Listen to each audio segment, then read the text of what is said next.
when you go to the beginning, as we said, we always have to go to the beginning, and I think people have lost their ways on this through a lot of these legal investigative groups.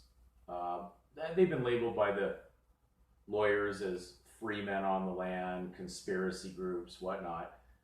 And they use the weaknesses that these individuals have got themselves into to their advantage, because they know that they kind of jumped into the middle of all the knowledge that's out there, and they didn't go to the beginning. And this is what the lawyers don't want you to see. The lawyers who work for the devil and run the Magi nations and have the Magi straits in the courts are operating on the trick. And so basically they need you to validate something that's not valid. So I hope you caught that statement that I just said. They're having you validate something that's not valid because it won't work otherwise. Their original document that entered the child in a supposition or a implied social contract. Imp, which means a demon or a devil, and then lied. So they're always using the word implied. The devil lied to Eve in the garden. He told her that she could do something that was going to work detrimental to her, and it wouldn't be detrimental. Said that she would not die, but she would. So they need you to validate something that's invalid. And so if I validate a lie, it now operates as an implied truth, because I've done that based on my own consent. Okay, so, but if it's not valid, okay, it never was valid, and there's no provision in any legal system for anybody to transfer their given names to anyone for any purpose, and a child could never transfer that unalienable position to the state, and God doesn't allow you to do it anyways, because truth can't be transferred to fiction, even though you may try to do something that's impossible. You cannot serve God and mammon or money, but they're going to try to get you to do that.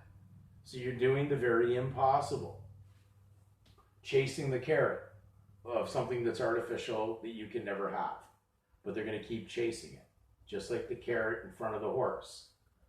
Just far enough away you never really get at it, but you're going to think you're going to get at it, so you keep moving along. Now, so if it's invalid from the beginning, that's an invalid. And an invalid needs a guardian. And because their invalid document has to have the responsibility placed on those that started this from the beginning, they're responsible to be the guardian over it. Therefore, that's what makes them obligated. This is a chance game. They're bidding on whether or not you're going to push play in the movie and make something valid that's not valid. So if you want to validate it, I can't stop you. Go ahead and validate it. That'll lead to lots of problems that are coming, because the state can, the legal state can have you, when you're under that mesmerized belief that their vessel is your vessel, their title is your title, their body is your body now, because you believe it, you're now going to do whatever they say to put in that body, because you believe it's your body.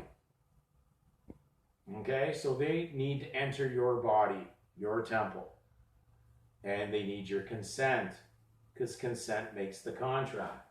When it's invalid, they've got an invalid, because it was invalid from the beginning. Even though your given name was on it, it's still invalid. But if they get you to sign and put your picture there, you're now validating something. And of course, they're very, very sly, and they come up with these little ambiguous titles that show up on the docket, because they got a doc ET, a foreigner, an extraterrestrial, an alien, that's going to basically walk in there and surety their debt. Customer parking everywhere. Customs are only paid by foreigners on imported duties. They need an important in the colony to believe that he's important, and then he'll pay the duties on it. And so this can't work without you. And so when you do the right thing, you're signing, and your picture is one of the biggest problems on all this, because you are basically validating something invalid. You can seal the deal with their own seal. That's the great seal that's on all these registrars. They're under that, and they're responsible for it. And that's why there was no restrictions in most of what I saw as the Vital Statistics Acts that dealt with the seal of that office. Okay, you can't seal the deal. They'll seal their own deal because they are responsible for their own scam. This is not rocket science. But if you want to continue thinking that you can pay, you're going to lose.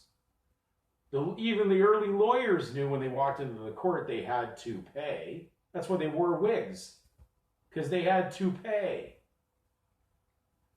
They're laughing at you. These guys know exactly what they're doing, but they need your consent to be part of the deception. They work for the devil. So any religious organization, and especially the Christian ones that have lawyers operating their organizations, you are part of the devil. And you got the devil running a false version of the teachings of Christ. And you're going to pay for it. Because God said he's going to take down that unholy temple, and he's going to use it he's going to use that judgment through the final beast nation that will turn on that false religion, and then it's going to be strictly secularism. You'll be worshiping money, the state, the power of the money, and they will put their unholy abomination inside your body based on your own consent. The next video is going to show you some case law that shows they already know what's coming, and I'm not going to have some very good words to deal with some of the lawyers who've been actually filing case lawsuits or class lawsuits against the state, supposedly on violation of these, let's say, medical maneuvers that have been going on the jab.